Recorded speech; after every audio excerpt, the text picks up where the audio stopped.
Welcome back to AFL Riverina TV. I'm Lauren Markham. In a moment, we'll cast an eye over this week's Farrer League action, but first up, we're focusing on the RFL. Halfway through the year, we're back to where we started the year, including a grand final rematch. Let's take a look at the fixtures. Mango host Cohalan Gully at home, that's the rematch there. Then we've got Grand Main hosting Narrandera and then Griffith hosting Leeton. That's all on Saturday. On Sunday, it's the Wagga Tigers hosting Turvey Park. Manga players Trent, Cohalan and Shane Buchanan from AFL Riverina are in the studio. Thanks for coming in, guys. Thank you. Now, Trent, your club's celebrating 3 premiership reunions this weekend, so there'll be plenty of expectation against your old arch rivals. You beat Gully in round 1, but are you expecting a different game, and what are you concentrating on? I think it'll definitely be a different game, yeah. I think Gully have improved, obviously, judging by their last week's performance and other results since we've played them. Probably just concentrating on winning the footy in close again and trying to outrun them and making the most of our forward entries. Now, Brad Aiken, Dan Kennedy and Matt Beckmans, they were all amongst kind of Gully's best last week. Are there any individuals you focus on when you come up against them, or anyone you need to shut down? I think we know going into games like that how important guys like Aiken and Kennedy and Beckmans especially on the outside can be. There's another guy, Jaden Klemke, he gets the footy a lot in close, and he's one that can really tear you apart through the midfield and win the clearances for them if you're not manning up on him at stoppages. So we'll just keep an eye on him.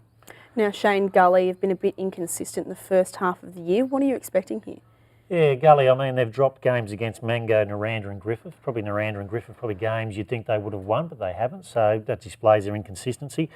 Look, in the first round, Mango won this game by 8 goals. But in saying that, Gully's had a fantastic win against Cohalan last week, so they go in with confidence. I'm going to go with Mangaplo. I think they've been a more consistent team, and whereas Gully been up and down sort of thing. But in a ripper of a game, I'm going to go with Mangaplo on that one. And on to the other RFL games, Ganmain at home to Narrandera.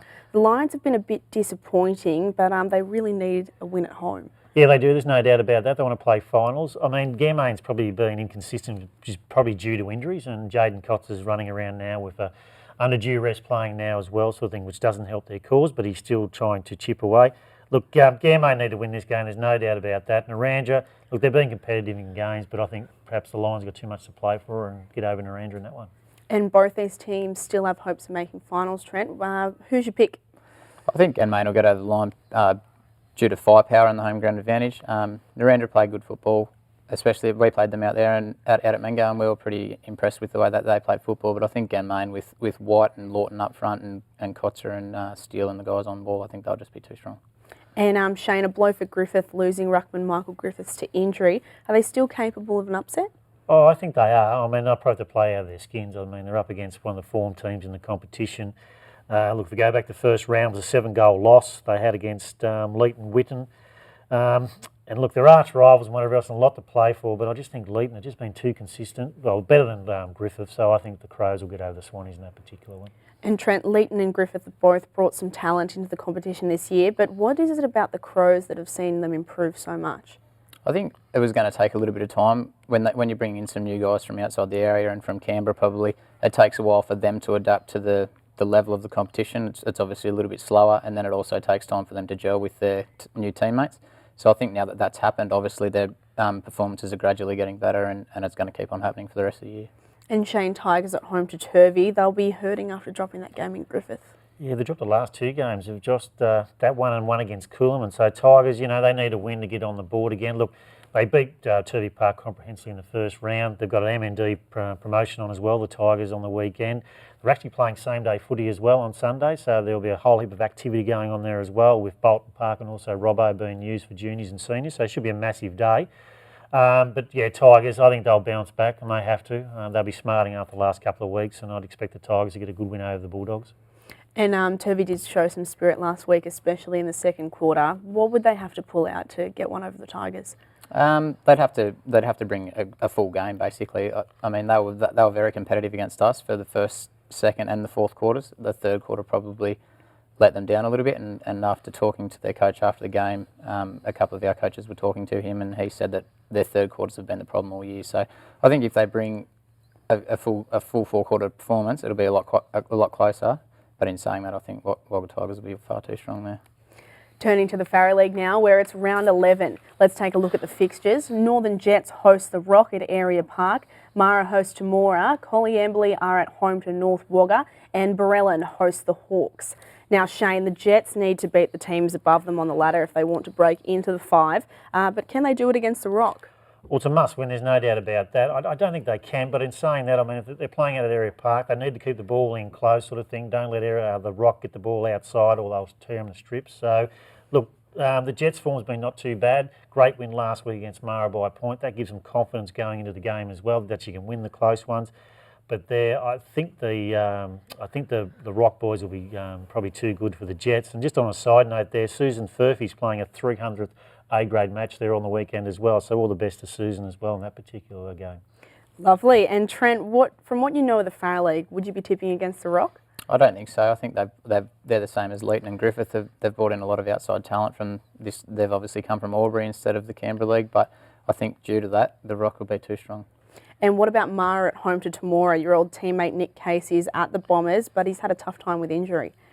Yeah, I think personally for injury, he's had a bit of a tough time, and I think with his list as well, they've also suffered some injuries. So he's not doing it so well out there at the moment. But fingers crossed his knee's not season-ending, career-ending, because that'd be horrible news for footy. And Shane, Temora were blown off the park last week by East Wagga. Was that the game that exposed just how many good players they lost last year? Oh yeah, I mean, if you look at their list, I mean, it's been decimated really with losses and whatever else. Yeah, they were exposed, but by the same token, they know where they're at. They're up against the best team in the competition, so they get a bit of a measure where they're at. You know, Temora's probably rebuilding. Look, this is a really good game with Mara at home. I mean, it should be a fantastic battle, this particular game. Mara lose a game by a point. Temora comprehensively beaten, so confidence levels may be a little bit low, but I'm going to go with Mara at home in that particular one because of the home ground advantage. And Collie have North Wagga. That's probably the match of the round this time around. If the Saints want to be considered a top 3 side, is this a game they really need to win? Yeah, they do, and both of these teams usually play really tight footy. I mean, the first round was a 10-point win again by the Saints at home.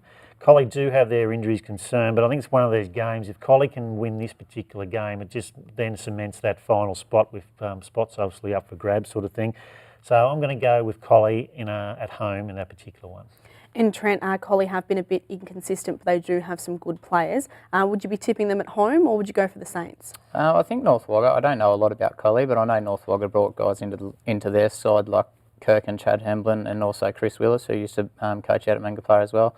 So, and they're all in good form from what I can understand, so I think they'll just get over the line against Collie. And it's a kind of a brutal fortnight for Buchanan with the Rock and now East Wagga. They won't beat the Hawks. Can you see anyone doing that this year? Beating the Hawks? Yeah, it's an interesting question. I mean, people talk about it, you know, building pressure and whatever else. I'll be interested to see what the second round clash between East Wagga and the Rock, what that'll transpire out there. The game will be at the Rock, so that'll be probably the day when the Hawks will probably be tested most, I'd say. And Trent, your old teammate Joe Scott was here last week. He mentioned there's a bit of Mangapara presence at East Wagga. Joe's been in great form and the Hawks are absolutely dominating, as you know. How do you think they'd go if they were back in the RFL? The Hawks, that's an interesting question. I don't know. They do have a Mango feel, so it's interesting Joe says that. There's probably 7 or 8 Mango players out there at the moment. And it's great. What you mentioned, Joe's in good form. It's great for him to be in good form because he was starved of opportunities at Mango. So for him to go to East Wagga and play consistent footy and get a role in the leadership group is fantastic for him. I think I might leave the other question alone though. I don't know how they go against the RFL sides. I'm not too sure. I think the level of footy is a little bit different. I think they're just played in different ways. Farrer League might be a little bit more in close and RFL might be a little bit quicker. I'm not too sure though. Well, we'll leave it there, guys. Thanks for coming in and enjoy your weekend of footy across the region. Thanks, Lauren.